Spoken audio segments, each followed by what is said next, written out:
Hello and welcome to the CX Files podcast. I'm your host, Mark Hillary. Annette Franz is the founder of CX Journey and author of a recently published book titled Customer Understanding. She's based in Orange County, California, and is well known internationally as a leading CX expert. She leads CX workshops, coaches individuals or teams, consults, and speaks at major conferences. I called her to ask about some of the key themes in her most recent book, especially around mapping the customer journey and touch points. Okay, let's go straight to the podcast. Okay, Annette, thanks for speaking on the podcast. Now, I know that a few months ago you published a book called Customer Understanding, and one of the themes in your book was that a lot of executives just really don't understand what their customers actually want. Why do you think that we have this disconnect? Yeah, that's a great point. And first of all, thank you for having me on the podcast. I appreciate that. It is really a misplaced focus. Maybe it's not a misplaced focus, but it is a misplaced focus. The focus is for these executives is on, growth and acquisition. Growth is sexy to talk about. Acquisition is, there's easy ROI there, right? Because they're spending money on clicks and advertising and all of that, and you can track all of that and quickly see, where the ROI is. But the problem is that, and as I'm out there speaking, I always use this sort of example. And the executives talk about, we had 10,000 new customers last month, but they aren't talking about the 12,000 that ran out the door at the same time. I have a client where that's happening, and they hadn't even been looking at their retention numbers. And when they did, it was awful. It was shocking, right? And so I think that's a big part of what's happening is growth and acquisition. And a lot of that is driven, by that old management adage, shareholder value. And I always like to say, if you focus on the people, the numbers will come. So we just need to shift the balance to be more in line with, more time spent focusing on customer experience and how to retain our customers versus growth and acquisition. We obviously have to have that, but we also need to have a balance with retention. Okay, that's really like they're focusing on the products rather than the customer then. Yeah, exactly. Well, that sparks a whole other conversation, because if they focus on the product and they're not focusing on the customer, then who are they creating the product for, right? And so really, you've got to shift the focus onto the customer. Absolutely. Okay, and so, what approaches did you develop or recommend in the book then to help brands, get their head around this and to really understand their customers? Yeah. So, I've been in this space for almost 30 years and spent a lot of time, and I'll give you the three ways, because that's what the book is all about, right? The three ways to put the customer and customer experience in at the heart of your business. And I've been in this space for almost 30 years and have used all of these. And if anybody can come up with a fourth or fifth way, by God, I'm open for it. But I came up with these three ways based on my experience, and that is listen, characterize, and empathize. And listening is really all about customer feedback, right? It's about the surveys, the online reviews, any way that we get feedback from our customers. It's listening and it's asking. And it's also data. Our customers leave, breadcrumbs of data, these trails of data everywhere that they interact or transact with us. And so when we marry that data with the feedback data, we've got magic, right? We can really have a better picture of who our customers are, how they're transacting with us, how well we're meeting their expectations or not, right? So that's the first way. The second way is to characterize, and characterize is all about developing personas. And this is really a place where you can get into the head and heart of your customers, and they have to be exactly what they are, research-based. I've heard a lot of stories about people getting them, and saying, hey, we all just kind of sat around and said who we think our customers are, what their needs are, what their pain points, and, why they buy and all these things. And now you actually that's why I call it customer understanding, right? You actually have to go out and talk to your customers and do the research and develop the persona based on research that you've done with your customers, and get at, like I said, at head. We have to get beyond the high-level buyer personas, why they buy, what they buy, their brand preferences, and those kinds of things, and really get to what are their pain points? What are their needs? What problems are they trying to solve? What jobs are they trying to do? What are their expectations? Get into more of who the customer is and what drives them every day. And then the third way is empathize. And empathize is all about walking in a customer's shoes to understand the experience that they're having. And that is all about journey mapping, right? And journey mapping is exactly that. It's walking in their shoes. It's a visual illustration of what they did from some point A to point B to interact or to transact with the brand. And journey mapping is a tool and it's a process, and the journey maps are created with the customers from the customer perspective, and they've got to capture what the customer is doing, thinking, and feeling. And so those are three ways to really understand who our customers are and how we can design a better experience for our customers. Yeah, that's interesting that you mentioned the journey maps there, because I know that in the book you really differentiate between customer touch points, all those interactions between the customer and the brand, and the wider or broader customer journey. In many cases, companies tend to consider all those touch points lined up together are the customer journey. So what's wrong in assuming that, and can those touch points still be valuable? Yeah, absolutely. So there's research out there that says that, when we focus on the entire journey, there are much greater outcomes than when we just focus on the touch points. And it's also a difference between touch points are very transactional versus if we focus on the journey, then we're thinking about the entire relationship that our customers have with us and vice versa. So yes, touch points are valuable.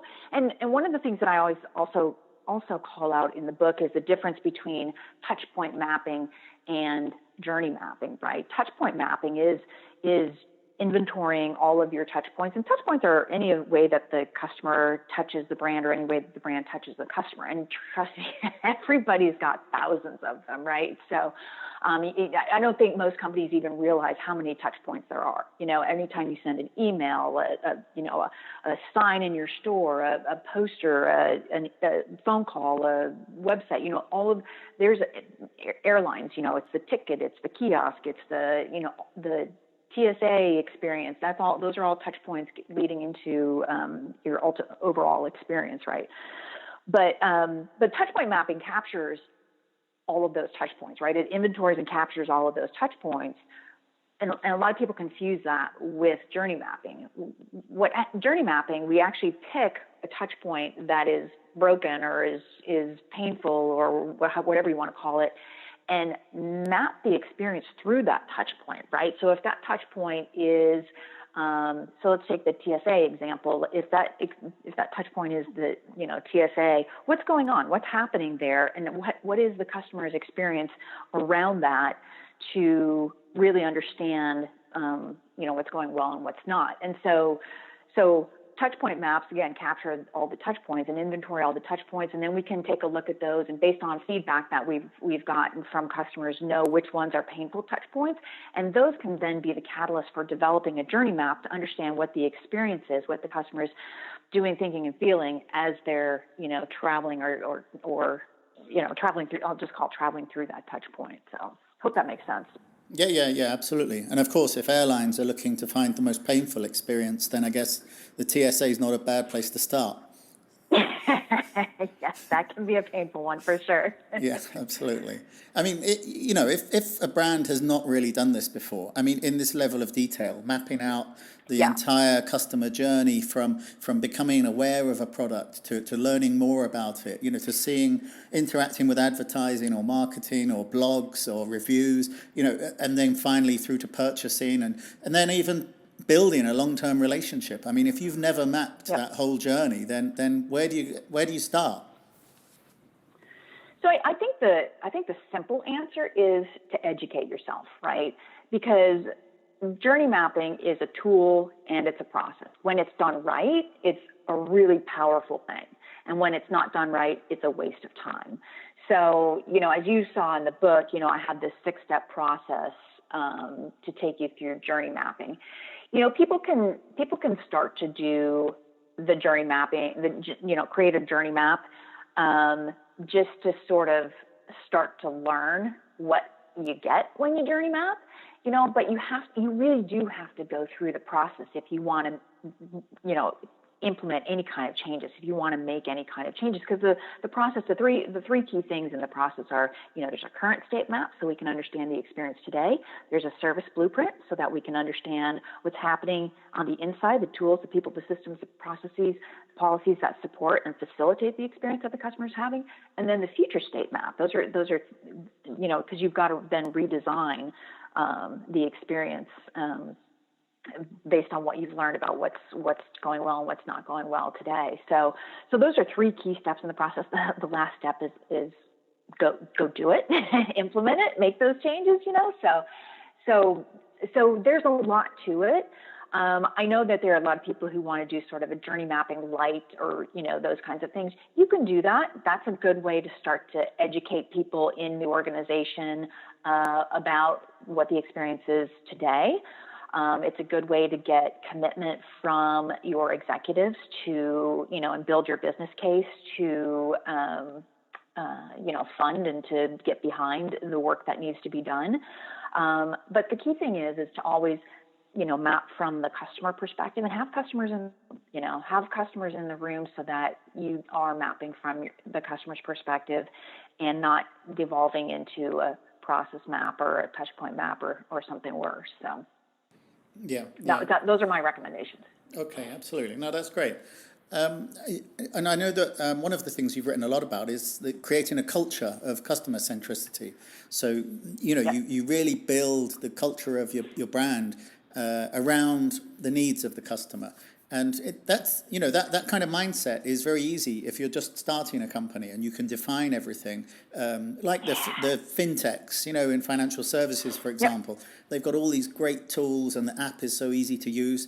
But what about if you're a company like, say, Barclays Bank that was founded in 1690? How can you compete with the fintechs when you have hundreds of years of process and history? Yeah. You know what? It's a journey. It is a journey, but it's possible, right? And maybe and especially one of the things I hear a lot too is a lot of these multinational organizations that are, these global organizations that are massive and companies like Barclays that have been around for hundreds of years. It is possible. You can start in pockets of the organization and start to make changes and show how those changes impact the business. Sometimes it takes new leaders. As new leaders come in, new leaders that have fresh thinking, who understand how important it is to focus on the customer and to focus on the people first. And they've sort of come in with these new mindsets and new behaviors because ultimately, leaders have to show, not just say. And so sometimes it comes down to that. I'm actually working with a client right now who is in just such an organization. And the good news is that they were just acquired and they've got a new CEO coming in. And I'm told the new CEO is all about the customer and all about customer experience and all about putting people first, which is so refreshing because my poor client is, ready to leave because she's so frustrated with what's happening. But sometimes it does. Sometimes it does take new leaders, whether it's a new CEO or it's part of, his or her e-staff coming in who have come from these other companies where they see how it works. They see what a customer-centric and a people-centric culture does for the organization and means for the organization.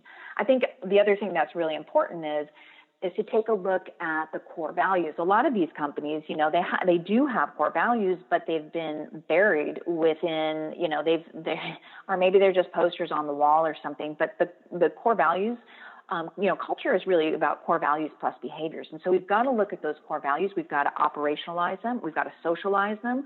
We've got to have behaviors outlined that align with each of the values so that employees know how to conduct business, right? And then it's got to start somewhere. So we've got to hire, fire, promote based on those core values too. And so again, I said it's a journey. It's baby steps. Like all of these things have to start happening in order for to lift up the organization. If Barclays isn't hiring people that are in line with their core values, then that's a problem, right? That's an easy place for them to start. But again, there's also got to be a commitment from the top to deliberately, design the culture that we're thinking of here and that we're talking about here today. So it's complex, absolutely. I will not, deny that. It is absolutely complex, and it takes time and a lot of moving parts and pieces that all have to come together. But everybody's got to do their part. So leadership, hiring, firing, promoting, making sure that we walk the talk and talk the walk, do the right things. But yeah, it can happen. It absolutely can happen, but it just takes time. Yeah, absolutely. I mean, do you think that's why, sometimes it just takes a fresh pair of eyes, so someone who's experienced customer experience design like yourself, going in, looking at a problem and then just having a different vision. And I think that a really good example of this is when McDonald's hired Clay Christensen from Harvard and said to him, how can we get people to buy more milkshakes? And the first thing he asked them was like, why are people buying your milkshakes? What do they want to do with that milkshake? And nobody at McDonald's had even asked that question before. So sometimes you've just got to have a different perspective, yeah? Yep, absolutely. I think that's a great example. Absolutely. Mm-hmm. Finally then, just to sort of summarize, what would you argue? Certainly you presented a lot of this to do with your customer touch points and customer journey, but what would you say are the key foundations to really delivering a great CX strategy? Yeah, I think we've talked about them. I think there are two pieces that have to be in place. I put together this building blocks of a successful customer experience strategy, but there are two pieces in there, and those building blocks have a foundation in there. It's about 9 or 10 things in that foundation, but two really key things have to be in place before anything really successful can happen, and that is you've got to have the right leadership mindset and you've got to have the right culture in place. So leadership has to be committed to the work that lies ahead, and they've all got to be aligned. Commitment is great, but everybody, the entire leadership team, has to be aligned with the work that lies ahead. And then the second thing is culture. If you don't have a culture in place that supports and facilitates and advocates and is all about putting people first, then it's gonna be a really painful uphill battle for sure. Again, leaders have to show, not just say. They've got to communicate around the culture. They've got to model the behaviors that they want to see. They've got to recognize. They've got to reinforce. And that's how that culture is going to eventually take hold. But, leaders aren't exempt. And so that's why I really put the two things together. Leadership and culture are massive foundational pieces in any successful transformation strategy.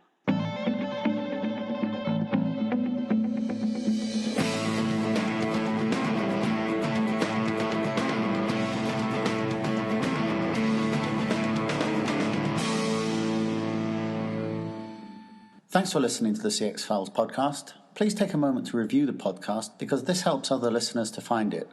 And if you have any suggestions, then get in touch with me on Twitter or LinkedIn. I'm @Mark Hillary with 2 L's, or just search Google for Mark Hillary.